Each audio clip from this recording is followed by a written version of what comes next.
লালকেল্লার কাছে বিরাট বিস্ফোরণ, 3টি গাড়িতে আগুন। লালকেল্লা মেট্রো স্টেশনের কাছে এই বিস্ফোরণ ঘটে একাধিকের মৃত্যুর খবর শোনা গিয়েছে, বেশ কয়েকজন জখম হয়েছে বলে খবর। প্রাথমিকভাবে অনুমান রাজধানীতে কোনো জঙ্গি সংগঠন এই ঘটনা ঘটিয়ে থাকতে পারে, এমনটাই সন্দেহ করছে পুলিশ কর্তারা। ইতিমধ্যেই ওই বিস্ফোরণের এলাকায় পৌঁছেছে এনএসজি এবং এনআইএ। কি ধরনের বিস্ফোরক ব্যবহার করা হয়েছে তা খুঁজে বের করার চেষ্টা করছে। ইতিমধ্যেই হাই সিকিউরিটি অ্যালার্ট জারি হয়েছে দিল্লি জুড়ে। এদিন সন্ধে 7টার কিছু আগে এই বিস্ফোরণটি ঘটে। মেট্রো স্টেশনের 1 নং গেটের কাছের একটি গাড়িতে প্রথমে বিরাট বিস্ফোরণ হয়, পাশাপাশি থাকা গাড়িগুলোতেও আগুন লেগে যায়।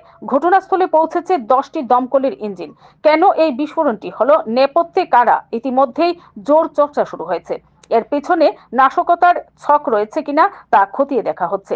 মেট্রো স্টেশনের পার্কিং লটে দাঁড়িয়ে থাকা গাড়িতে প্রথমে এই বিস্ফোরণটি ঘটে। কিভাবে বিস্ফোরণ হয় তা নিয়েও এখনো ধোঁয়াশা। রাজধানীর সর্বত্র শুরু হয়েছে চিরুনি তল্লাশি, আর কোথাও কোনো বিস্ফোরক আছে কিনা তা খুঁজে দেখা হচ্ছে। স্থানীয় বাসিন্দারা জানায়, এই বিস্ফোরণের তীব্রতায় আশপাশের বাড়ি দোকানের জানলার কাঁচ ভেঙে যায়। তীব্রতার জেরে ঘরবাড়ি প্রায় কেঁপে ওঠে।